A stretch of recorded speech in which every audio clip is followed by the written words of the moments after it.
Open the CMTrading mobile app and log into your account.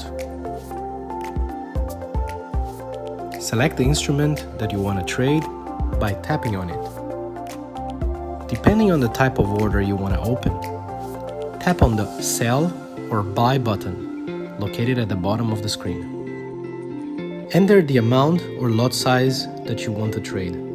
For more information about the stop loss and profit order, watch our video how to use stop loss and take profit orders on the CMTrading mobile app. Review the trade details and confirm the action by tapping on the Submit button. Wait for the trade to close and for the confirmation message to appear.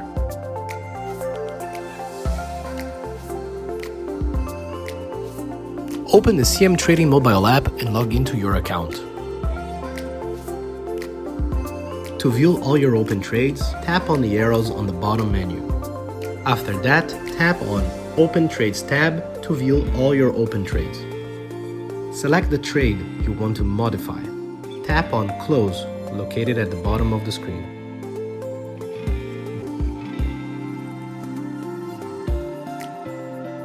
Confirm the action by selecting Yes on the pop-up window that appears.